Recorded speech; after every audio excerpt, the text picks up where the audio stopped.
प्रिय छात्र छात्राओं, ऑडियो के माध्यम से आज के इस व्याख्यान में एक बार फिर से आप सबका स्वागत है।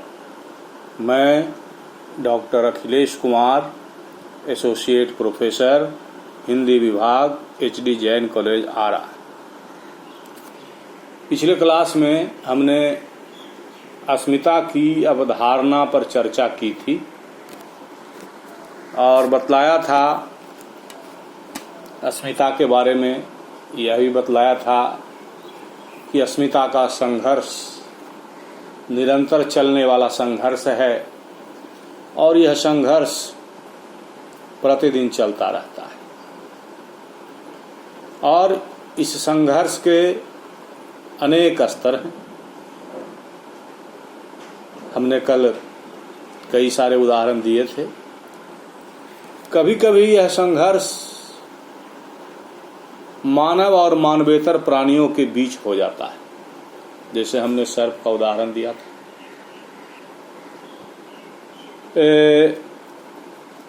इसका एक बड़ा ही और सुंदर उदाहरण है, बड़ा ज्वलंत उदाहरण। हिंदी के मूर्धन्य कवि सूर्यकांत त्रिपाठी निराला की एक कविता है, भिक्षुक।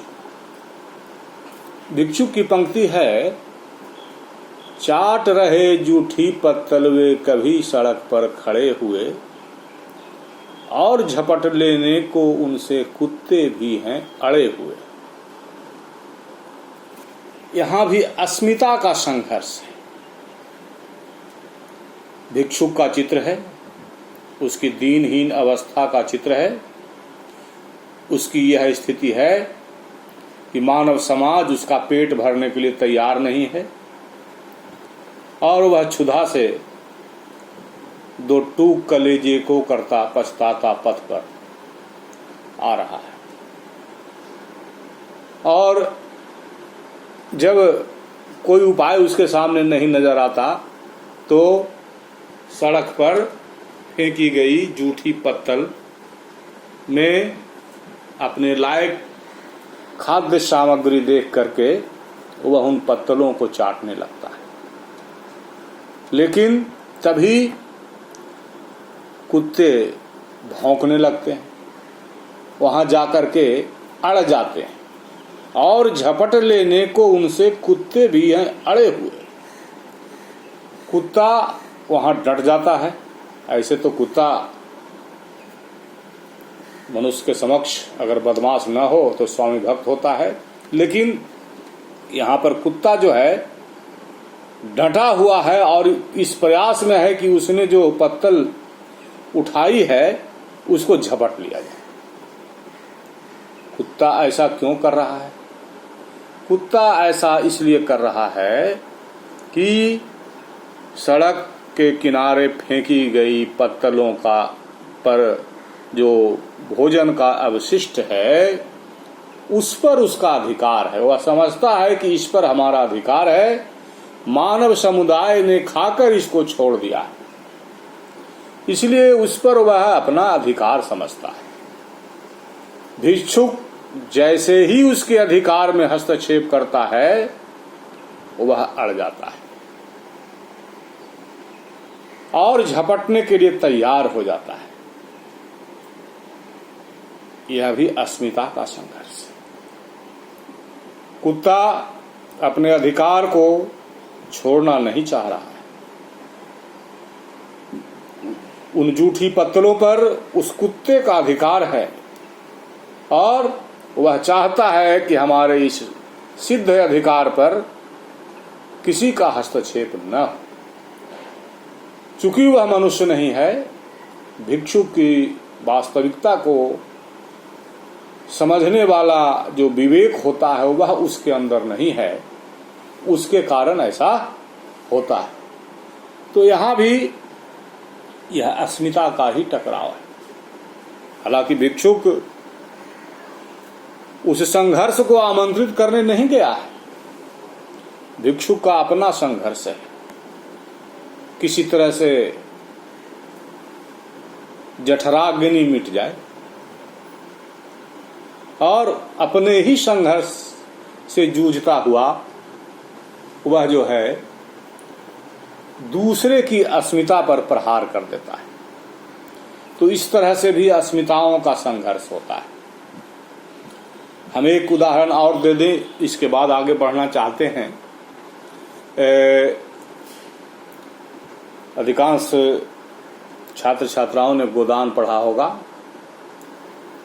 गोदान में एक पात्र है माता दीन, जो दाता दीन का पुत्र है और जाति से ब्राह्मण, और एक पात्र है सिलिया, जो नवजुवती है और जाति से चमारिन। सिलिया माता दीन के यहाँ काम करती है, उनकी खेती गृहस्थी है। माता दीन भी जुआ है और सिलिया भी जुगती है, और जब दो विस्फोटक पदार्थ एक जगह एकत्रित हो जाएं तो कब चिंगारी निकल जाएगी इसको समझना मुश्किल है। और नर नारी, उसमें भी जुआ नर नारी दो महान विस्फोटक तत्व हैं जो सीमाओं को तोड़ने में देर नहीं लगाते। तो होता यह है कि सिलिया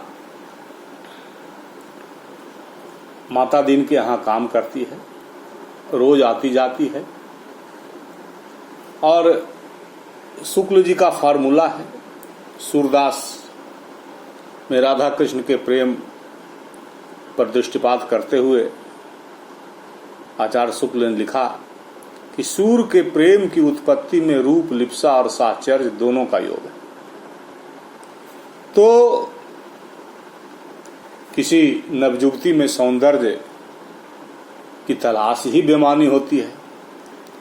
युवावस्था में हर नारी सुंदर ही दिखती है, खास करके नौजवानों को, जिसको भौतिक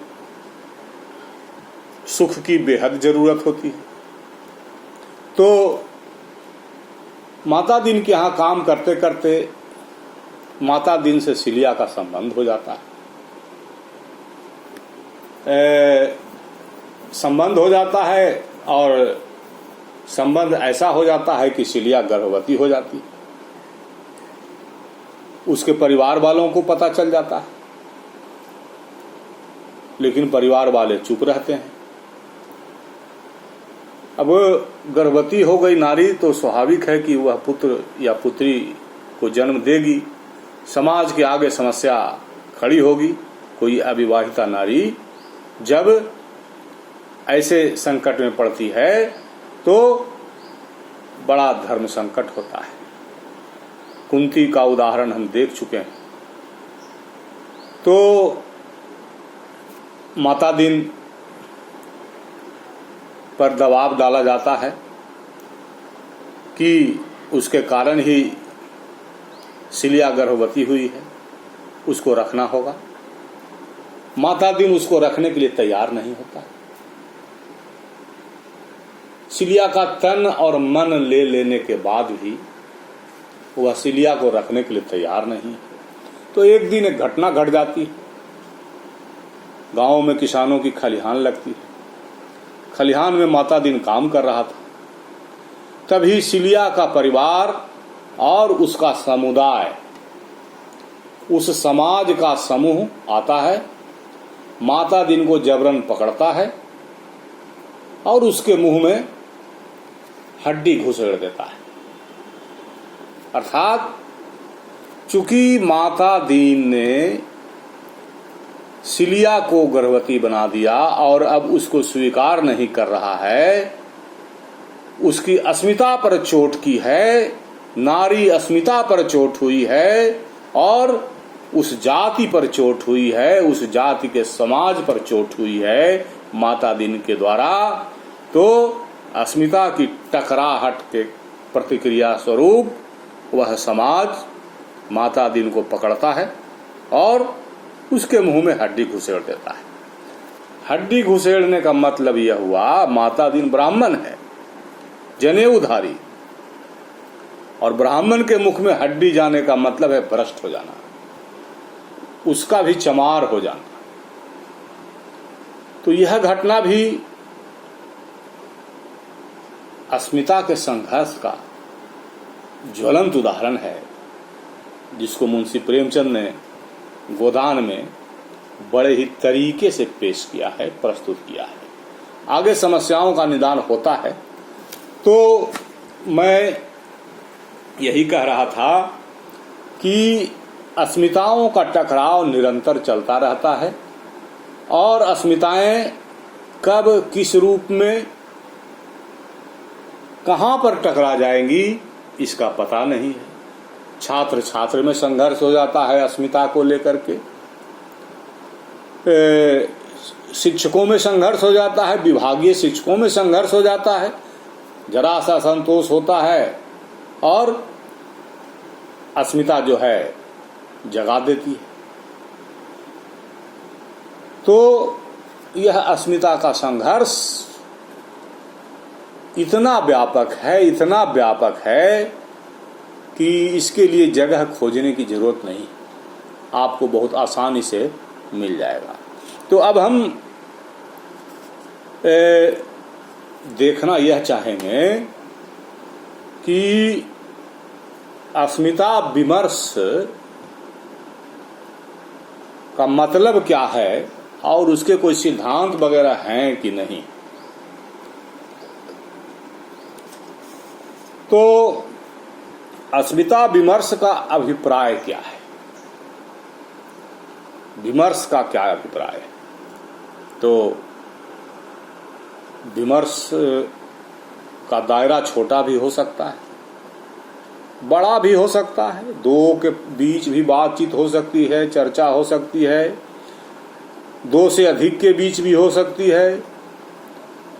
उस चर्चा में चिंतन होता है, गुण दोष को देखने का प्रयास किया जाता है, छोटे छोटे आयोजनों के माध्यम से भी इसका विमर्श होता है। तो यह विमर्श जो है इसके कई आयाम हैं, लेकिन विमर्श के बिंदु होंगे तभी विमर्श होगा। विमर्श के बिंदु सिद्धांतों से पनपते हैं। तो विद्वानों ने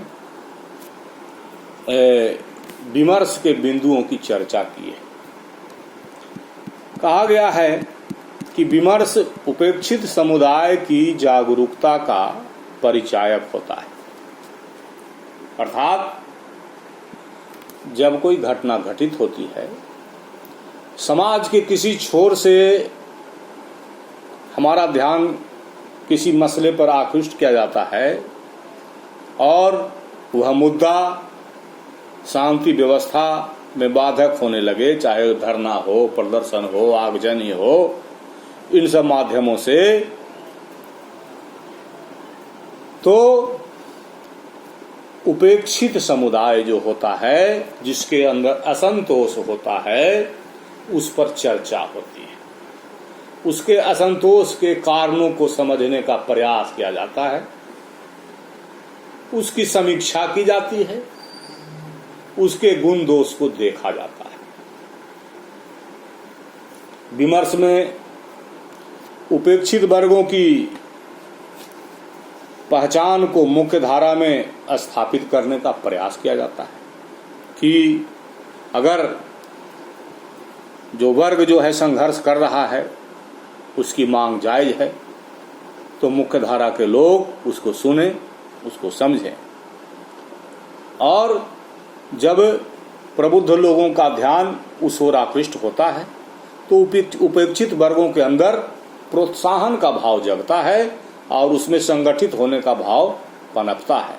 या और हम एकजुट हो जाएं तो हमारी जो मांग है वह हो सकता है पूरी हो जाए। लोकतंत्र में हम अक्सर देखते हैं धरना, प्रदर्शन, आंदोलन ये सब चलता रहता है। और यह धरना, प्रदर्शन, आंदोलन, संघर्ष इसीलिए चलता है कि उनको लगता है कि हमारी अस्मिता को कम करके आंका जा रहा है, हमारा वैल्यू जो है कम लगाया जा रहा है, हमारी आइडेंटिटी पर प्रहार किया जा रहा है, हमारी पहचान को कम किया जा रहा है, हमें दबाया जा रहा है, हमें सताया जा रहा है, हमारी उपेक्षा की जा रही है। यह विमर्श जो है उपेक्षित वर्गों के दुख को, उसके कष्ट को महसूस करके और उसके अनुभवों को महसूस करके विमर्श के माध्यम से समाज की मुख्य धारा को परिचित करवाया जाता है कि ऐसी स्थिति है और ऐसी स्थिति में समाज व्यवस्था के जो अग्रणी लोग हैं या जो शासन है वह इन मुद्दों पर ध्यान दे। फिर है इससे उपेक्षित वर्गों को जब चर्चा होने लगती है किसी बात की तो उपेक्षित लोगों के बीच प्रोत्साहन का भाव आता है और उसके अंदर अधिकारों के लिए, अपनी पहचान के लिए, अपनी आइडेंटिटी के लिए संघर्ष करने की प्रेरणा जगती है। तो विमर्श के, अस्मिता विमर्श के ये सब बिंदु होते हैं। मुख्य रूप से जहां उपेक्षा है वहीं अस्मिता का प्रश्न है, जहां उपेक्षा है। अब उपेक्षा का दायरा कुछ भी हो सकता है। घर में उपेक्षा होती है, परिवार में उपेक्षा होती है, समाज में उपेक्षा होती है, किसी पिछड़े समाज की उपेक्षा होती है, दलित समाज की उपेक्षा होती है। सरकारें सीमित क्षेत्र पर ध्यान देती हैं, कुछ क्षेत्रों को भूल जाती हैं, उत्तरदायित्व का ठीक से पालन नहीं करती हैं। इन सब कारणों से वर्ग उपेक्षित होता है, लोग उपेक्षित होते हैं और जब उपेक्षा बड़ी हो जाती है और बड़े समूह को प्रभावित करती है तो आंदोलन का रूप ले लेता है। उपेक्षा तो घर में भी होती है, पति पत्नी का संघर्ष चलता है। यह फिल्मी गाना व्यर्थ थोड़े ही बना है, मैं मैके चली जाऊंगी तुम देखते रहिए। पत्नी क्यों कहती है कि मैं मैके चली जाऊंगी? पति से असंतोष है, पति हो सकता है उसके साथ अन्याय कर रहा हो, वह जो चाहती है उसको वह पूरा नहीं कर रहा हो, तो इस तरह से उपेक्षा स्थलों की कोई सीमा ही नहीं, कहीं से भी हो सकती है। कल हमने बिहारी का दोहा बताया था, असंख्य उदाहरण हैं उपेक्षा केंद्रों के, जगह जगह उपेक्षा होती है। तो अब सवाल यह है कि ये जो उपेक्षा के बिंदु हैं जिस पर विमर्श होता है, चर्चा होती है और चर्चा बेहतरी के लिए होती है, उनके कल्याण के लिए होती है, तो इन चर्चाओं के पीछे कोई न कोई सिद्धांत तो रहा होगा। तो कई सिद्धांतों की चर्चा है, जैसे उत्तर आधुनिकतावादी, उत्तर उपनिवेशवादी, अबाल्टन और नव मार्क्सवादी, इन विचारधाराओं की चर्चा है। लेकिन इन विचारधाराओं के पहले ही, चूंकि अस्मिता का प्रश्न कोई नया नहीं है, जीवन के साथ जुड़ा हुआ है। और पूरा न्याय तो धरती पर संभव ही नहीं है, इसलिए कहीं न कहीं उपेक्षा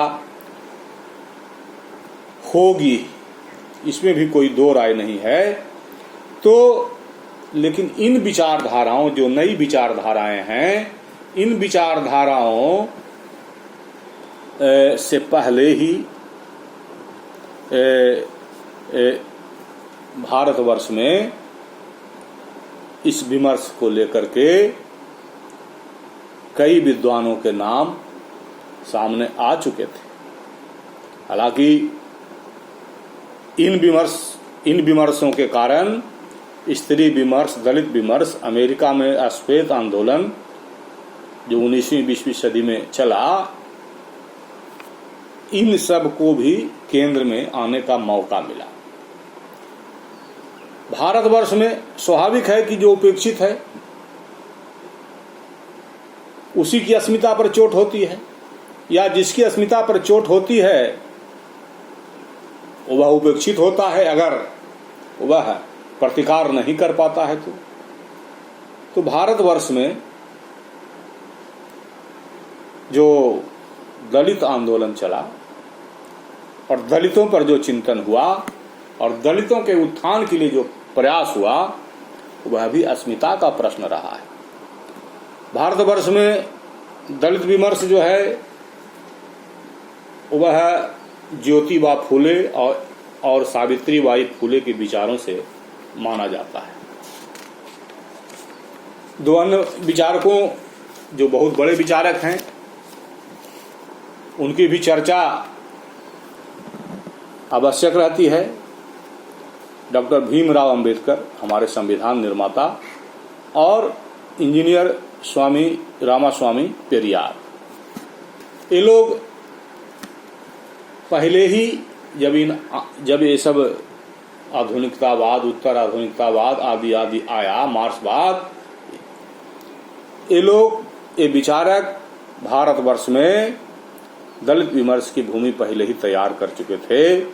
और फ्रांस की जो राज्य क्रांति हुई थी, उस फ्रांस जो 1789 में हुई थी, फ्रांस की क्रांति, उस क्रांति के माध्यम से रूसो, बाल्तेयर जैसे विचारकों ने व्यक्ति स्वातंत्र्य की अवधारणा रखी थी। इस क्रांति ने आधुनिकतावाद, मार्क्सवाद, अस्तित्ववाद, उदारतावाद, राष्ट्रवाद, नारीवाद, श्वेत आंदोलन जैसे कई विचारधाराओं की नींव तैयार की थी। तो भारतवर्ष के परिप्रेक्ष्य में जब हम देख रहे हैं तो यह भी देखें कि फूले, अंबेडकर, पेरियार ने हिंदू धर्म ग्रंथों में अभिव्यक्त पुनर्जन्म एवं कर्मफल के सिद्धांतों को चुनौती दी थी। मनुस्मृति एवं अन्य स्मृतियों पर आधारित वर्णाश्रम एवं जाति व्यवस्था के सिद्धांतों को अपने तर्कों से ध्वस्त किया।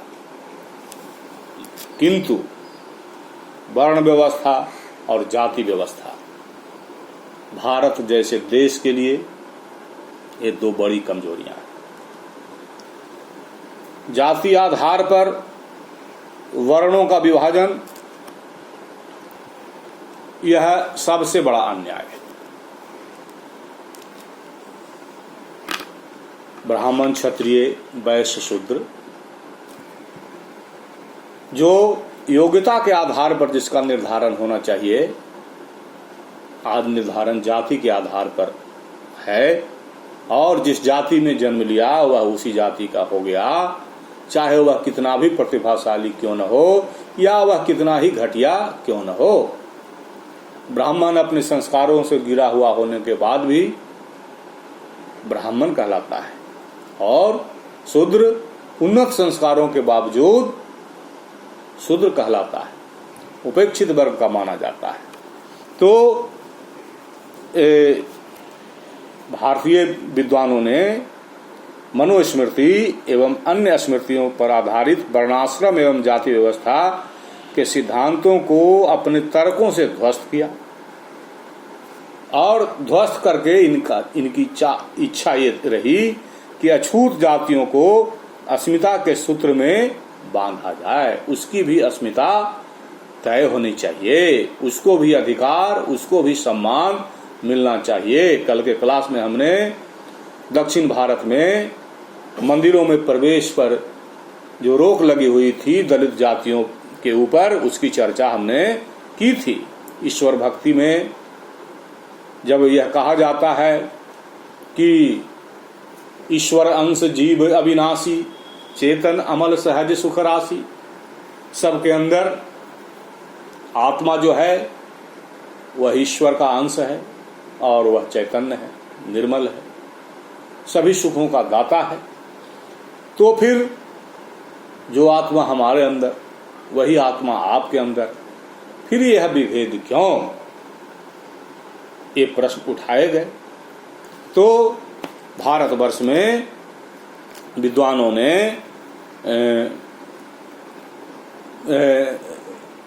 अस्मिता के मामले को लेकर के पहले से ही बहुत सारे प्रयास किए। अब जो है यूरोप के पुनर्जागरण या नवजागरण से उत्पन्न आधुनिकता ने इस मामले में जोर पकड़ा। धार्मिक मान्यताएं तर्क के आधार पर ध्वस्त होने लगी। अलग अलग समूह के लोगों ने अपने शोषण और पीड़ा के कारणों को धार्मिक ग्रंथों की जगह इतिहास और स्मृति के आईने से देखना शुरू कर दिया। तो ये स्थिति हुई। तो इसके बाद हम लोगों ने देखा नवजागरण आया, आधुनिकता आई, हिंदी साहित्य का आधुनिक काल आधुनिकता लेकर आया। और आधुनिकता का मतलब क्या हुआ, एक बदलाव की भूमि तैयार हुई। आधुनिक शब्द का प्रयोग विशेषण के रूप में परंपरा से विद्रोह और प्राचीन के विपरीत नवीन रुझानों के लिए होता है। अर्थात जो पहले से चली आ रही परंपरा है और उन परंपराओं में जो त्रुटियां हैं, उन कमियों को देखते हुए उनके खिलाफ विद्रोह। अब जैसे निराला ने मुक्त छंद की कविता लिखी, जूही की कली, वह स्वाधीनता का दौर रहा, मुक्ति संघर्ष का आंदोलन चल रहा था, साम्राज्यवादी शक्ति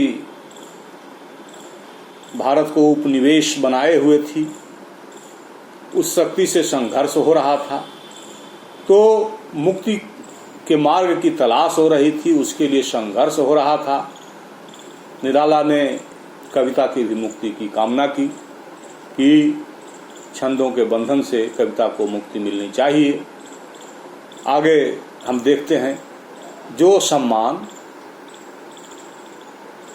आधुनिक काल के पहले तक बड़े लोगों को, सम्मानित लोगों को मिलता रहा था, सर्वहारा वर्ग ने उस सम्मान पर चोट की। एक कविता है निराला की कुकुरमुत्ता, जिसमें है अबे सुनवे गुलाब। यह गुलाब जो है पूंजीवादी वर्ग का प्रतीक है, जिसे सब कुछ मिला, सारी सुविधाएं मिली, और एक कुकुरमुत्ता जो बिल्कुल उपेक्षित रहा, जगह देने के लिए भी उसको कोई तैयार नहीं हुआ, लेकिन वह उगा, और उगा तो कई गुणों को लेकर के हुआ। तो इस तरह से जब पुनर्जागरण आया, नवजागरण आया और आधुनिकता आई, तो यह संघर्ष हुआ।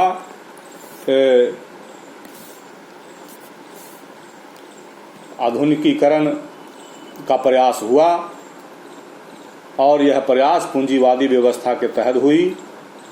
यंत्रीकरण हुआ, औद्योगिकरण हुआ, और लेकिन सब कुछ होने के बाद आधुनिकता का संबंध पारंपरिक विचारों एवं मूल्यों, रूढ़िगत रीति रिवाजों के विरुद्ध नवीन आविष्कारों, विचारों और मूल्यों और व्यवहारों से है।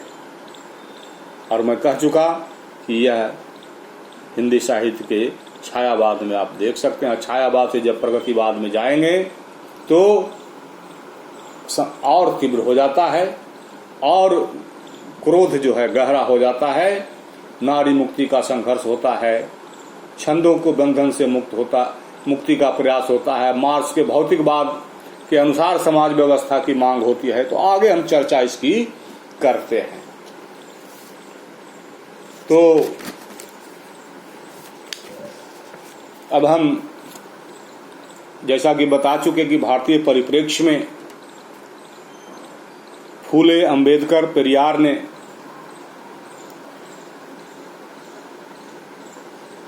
जाति व्यवस्था, वर्ण व्यवस्था पर चोट की। उन्होंने हिंदू धर्म ग्रंथों में अभिव्यक्त पुनर्जन्म एवं कर्मफल के सिद्धांतों को भी चुनौती दी। तो इस तरह से जब हमारे देश में विद्वान पहले से ही दलित विमर्श की भूमि तैयार कर चुके थे, अस्मिता के प्रश्नों को उठाते रहे थे, समय जैसे जैसे आगे बढ़ा, समय बदला, उसके बाद आधुनिकतावाद का उदय हुआ, मार्क्सवाद आया और मार्क्स ने समाज को दो वर्गों में सीधे सीधे विभाजित कर दिया, पूंजीपति वर्ग और सर्वहारा वर्ग, एक अमीर और एक गरीब। जिसके पास पूंजी है पूंजीपति वर्ग कहलाया और एक सर्वहारा वर्ग कहलाया। तो सीधे सीधे विभाजन कर दिया और कहा क्या, शांति नहीं तब तक जब तक सुखभाग न नर का सम हो, नहीं किसी को बहुत अधिक हो, नहीं किसी को कम हो। इस मार्क्सवाद ने स्त्रियों के लिए भी कम संघर्ष नहीं किया, स्त्रियों के लिए समान काम के लिए समान वेतन, मातृत्व अवकाश, काम के घंटे कम करने की मांग की, उसके लिए संघर्ष किया और उस संघर्ष में सफलता भी मिली। तो इस तरह से और भी हैं, अस्तित्ववाद, उत्तर आधुनिकतावाद, उत्तर उपनिवेशवाद और सबाल्टर्न दृष्टिकोण। इन दृष्टिकोणों पर भी हमें चर्चा करनी है, लेकिन इन सभी दृष्टिकोणों पर अगर हम आज चर्चा करेंगे तो हमारा व्याख्यान जो है लंबा हो जाएगा। तो इस मार्क्सवाद की चर्चा तक ही आज की चर्चा को चाहते हैं कि रखा जाए। आगे के क्लास में हम जो अन्य बिंदु हैं, अस्तित्ववाद, उत्तराधुनिकतावाद, उपनिवेशवाद आदि आदि जो हैं, इन पर भी चर्चा करेंगे और इन चर्चाओं के बाद समग्रतः देखने का प्रयास किया जाएगा कि अस्मिता का जो प्रश्न है वह कितना बड़ा है और उस प्रश्न को उठाने के लिए कितने प्रयास हुए हैं और हो रहे हैं। तो आज के लिए हम यहीं पर विराम चाहते हैं। धन्यवाद।